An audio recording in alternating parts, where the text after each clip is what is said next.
Ele assustado, pensando que ia ser supliciado, não sei o quê. Porque a minha pergunta é assim, matar o Herzog para quê? Matar o Herzog enforcado para quê? O Herzog não tinha significação maior, ele estava ali para dar informações.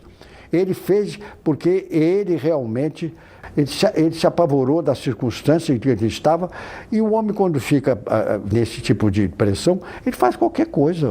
Mas há relatos de outros prisioneiros que ouviram, inclusive, gritos do Vladimir Herzog na prisão. Ou seja, houve violência física contra ele. Pode até que tenha havido, mas não houve mortes para ele. Medicamente, sem dúvida, ele morreu enforcado. E foi ele que se enforcou. Em 1978, a Justiça Federal responsabilizou a União pela prisão, tortura e morte de Vladimir Herzog. Você sabe que eu sempre conto esse episódio que aconteceu no meu DOI-CODE.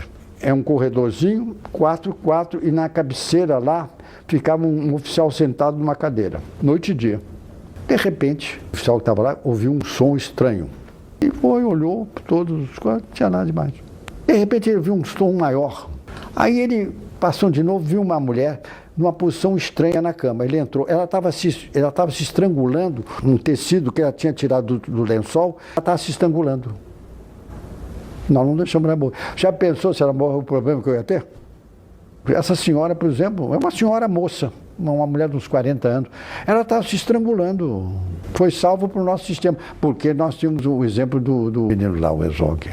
3 meses depois da morte de Vladimir Herzog, o operário Manuel Fiel Filho apareceu morto nas dependências do 2º Exército. O presidente Ernesto Geisel demitiu o comandante do 2º Exército, general Edinardo Dávila. O presidente Geisel demitiu o comandante do 2º Exército porque havia torturas em São Paulo. Fez muito bem fazer. Mas o princípio do João Geisel é o princípio que nós nos orientávamos os chefes, né? Nós não admitimos tortura. Ninguém admitiu. Agora, a morte do jornalista Vladimir Herzog e do operário Manuel Fiel Filho provocou uma reação do próprio presidente da República. E nós também. A morte do major Martínez, morto miseravelmente, a morte do major alemão, que era meu aluno na Escola Itamar, que recebeu um tiro na nuca, a morte do major Sandro, nos ficou muito, muito chocados. Olha, tomei lá da cá, hein?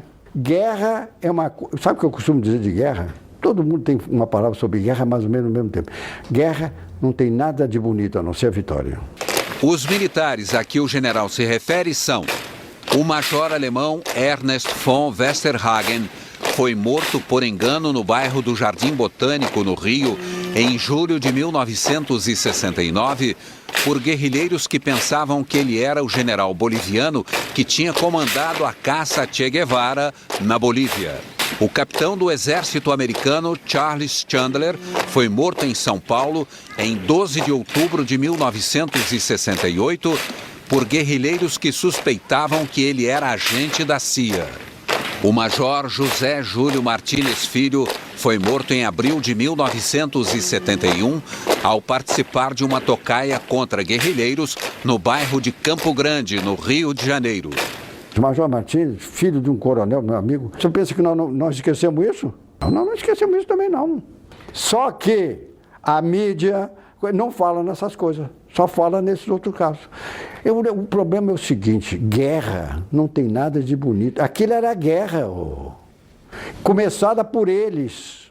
Os militares, como o senhor, reclamam de que os chamados esquerdistas não esquecem da tortura, por exemplo. Mas o senhor acaba de dizer também que não se esquece das mortes ocorridas entre militares. Mas você me forçou a te dizer isso, porque você também estava nessa posição de não esquecer.